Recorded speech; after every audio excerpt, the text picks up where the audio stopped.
Assalamualaikum warahmatullahi wabarakatuh.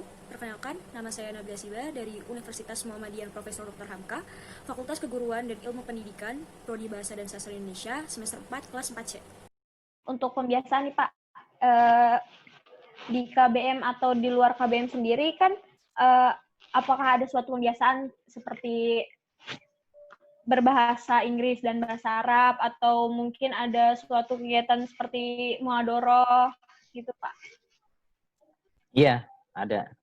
Jadi secara umum, secara konsep kurikulum, bahwa kurikulum kita dibagi menjadi 3 komponen ya.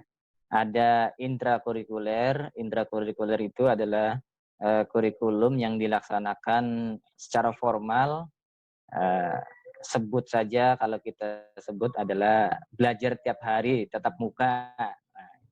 Isinya adalah mata pelajaran yang sesuai dengan peraturan Kemendikbud dan peraturan Kementerian Agama. Itu intrakurikuler yang dilaksanakan dari pagi sampai jam 2, kita jam 2 selesai.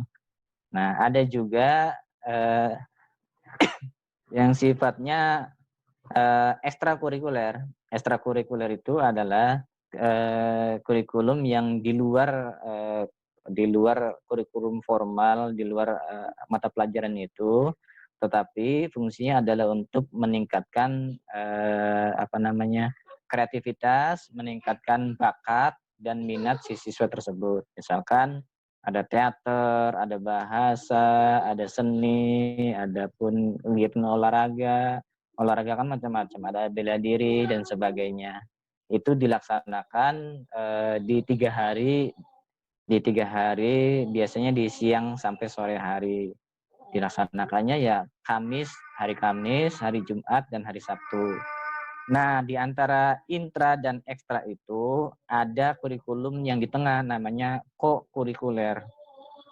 Co-kurikuler itu adalah kurikulum di luar kurikulum formal, di luar yang pembelajaran tadi, yang pagi sampai jam 2 itu, di luar itu, tetapi itu mendukung kegiatan yang intra.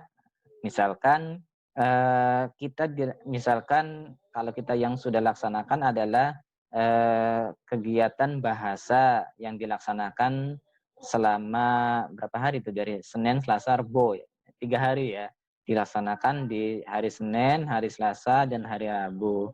Kegiatan bahasa itu di luar kegiatan belajar di pagi hari, tetapi dia sinkron, integrasi, nyambung dengan kegiatan bahasa yang ada di kelas pada pagi hari. Jadi saling mendukung, juga mengasah kemampuan berbicara.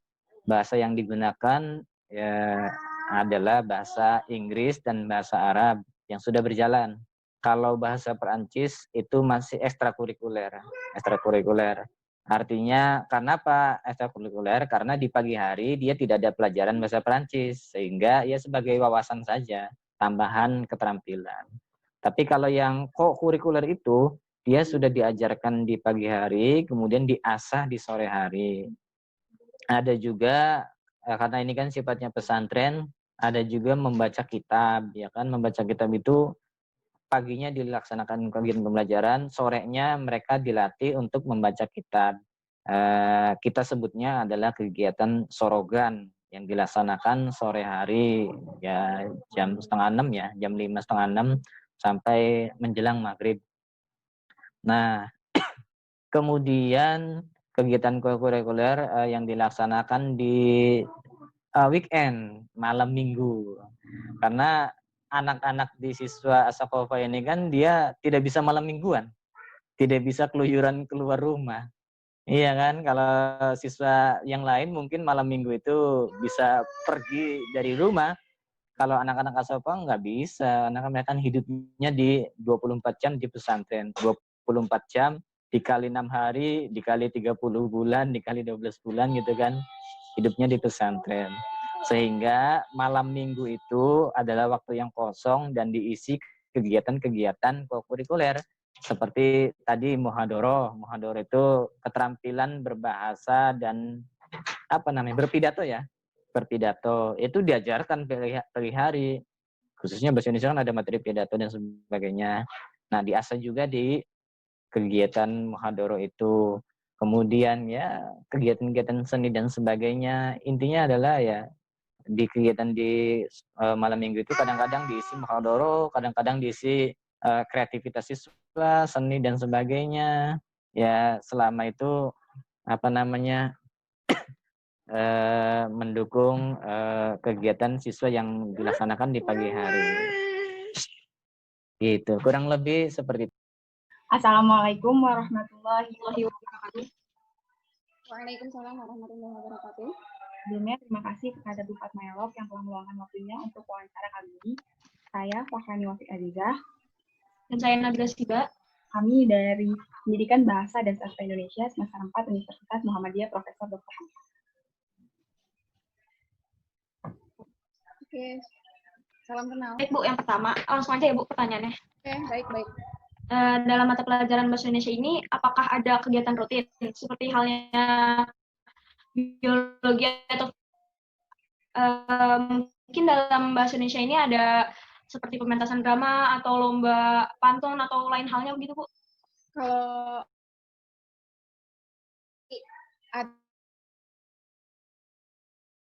Kalau nggak ada, kalau bukan materinya ya melakukan hal tersebut, lakukan kegiatan-kegiatan tersebut. Untuk KBM sendiri, apakah ada suatu pembiasaan yang diberikan pada siswa seperti halnya pada pengawalan kelas membaca novel atau berbalas pantun, atau ada pembiasaan-pembiasaan lain? Kalau secara bersama-sama gitu ya, kan kadang-kadang ada sekolah yang sebelum memulai KBM itu terlebih dahulu membaca bersama-sama gitu ya. Kegiatan literasi kalau di Asakopah belum diterapkan, tapi kalau kegiatan tersebut di kelas misalnya pelajaran bahasa Indonesia di kelas itu kadang-kadang ada membaca sebelum memulai materi, atau bisa merekanya yang membaca atau saya yang membaca kemudian bertanya kepada mereka apa yang saya tadi sampaikan begitu. Untuk mata pelajaran bahasa Indonesia ini Bu, bagaimana sih minat siswa terhadap mata pelajaran bahasa Indonesia ini sendiri? Kalau minat sendiri, saya belum pernah bertanya ke anak-anak secara langsung sih, tapi kalau dilihat dari hasil ulangan gitu, hasil nilai mereka sih bagus-bagus gitu. Apakah ada perbedaan antara sebelum masa pandemi dengan masa pandemi sekarang ini terhadap metode pembelajaran Ibu sendiri?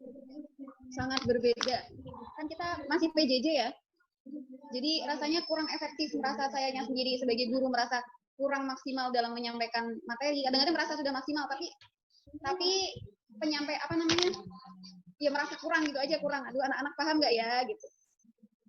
Dan pasti beda banget. Pasti kan pas lagi belajar nih, ada masa-masa anak bosan ya Bu ya. Nah, cara Ibu buat ngatasin rasa bosan itu bagaimana Bu? Kalau saya bertanya ke anaknya, kita mau main game atau mau apa ini gitu, atau gamenya kan game serius atau game materi gitu. Kalau game materi kan kita bisa tuh dengan biasanya saya puisi bersambung. Jadi nanti saya menyediakan satu kertas kosong, saya bikin satu baris puisi, nanti anak-anak yang lanjutin. Bisa juga cerita bersambung, saya membuat satu kali nanti anak-anak yang lanjutin. Itu kan ntar hasilnya bisa lucu gitu. Ntar mereka jadi nggak bosen gitu. Bisa juga dengan game-game kayak werewolf gitu. Itu bisa juga, kita kan sebagai ada materi negosiasi ya. Nah, itu game werewolf itu bisa masuk negosiasi menurut saya. Apakah ada pendukung dan penghambat dalam mengoptimalkan keberlangsungan pembelajaran? Pendukung dan penghambat. Pendukungnya ada pasti. Pendukungnya anak-anak yang semangat. Pendukung dalam pembelajaran pastinya santrinya yang semangat, itu juga pendukung. Kemudian media yang disediakan oleh sekolah juga mendukung. Nah, penghambatnya kedua-duanya bisa menjadi pendukung dan penghambat sih. Bagi saya. Mungkin cukup sekian yang bisa kami tanyakan. Kurang lebihnya mohon maaf. Terima kasih atas waktu yang Ibu luangkan. Wassalamualaikum warahmatullahi wabarakatuh. Baik, Assalamualaikum warahmatullahi wabarakatuh. Waalaikumsalam. Saya memperkenalkan diri terlebih dahulu. Nama saya Nabila Siba dari Universitas Muhammadiyah Profesor Buya Hamka, Prodi Bahasa dan Sastra Indonesia, semester 4. Nah, dengan adanya wawancara ini, tujuan saya untuk memenuhi tugas akhir dari mata kuliah penelitian penelitian lapangan pembelajaran. Nah, baik selanjutnya bisa untuk narasumber memperkenalkan diri terlebih dahulu. Oke. Pertama, Assalamualaikum warahmatullahi wabarakatuh. Nama saya Lukmanul Hakim, santri dari Pondok Pesantren Luar Sakopah, asal Karawang. Baik, kita langsung mulai ya wawancaranya. Yang pertama itu mengenai kultur sekolah. Nah, ketika awal masuk kan pasti akan ada hal-hal yang baru nih, atau hal-hal yang asing menurut saudara Lukman. Nah, apa sih suka dukanya menjadi siswa baru? Ya, suka dukanya ya pasti awal-awal kan kita saling nggak kenal gitu ya. Ya malu lah, canggung-canggung gitu. Tapi lama-lama mah, ya pasti kenal-kenal juga nanti ujung-ujungnya. Ya, gitu. Pasti ada aja ya gitu yang satu pikro. Pasti kelamaan akan ada ininya ya, akan ada waktunya buat kita saling kenal kan. Nah, selanjutnya tentang struktur organisasi. Kan di setiap sekolah pasti ada organisasi nih. Yang mungkin yang biasa kita tahu kayak OSIS atau mungkin Alsakova punya nama organisasi tersendiri. Nah, di sini di sekolahnya tuh kayak gimana sih? Apakah semua siswa diwajibkan mengikuti organisasi atau mungkin hanya beberapa dengan adanya seleksi? Kalau di Alsakova sendiri sih ada organisasi. Cuman namanya itu namanya IPMA, Ikatan Pelajar Ahli Alsakova. Itu nggak semuanya masuk IPMA tuh. Cuma ada beberapa orang dari kelas 10, dari kelas 11, bahkan juga ada yang dari kelas 8. Nggak semuanya juga. Dan itu juga dipilihin sama guru.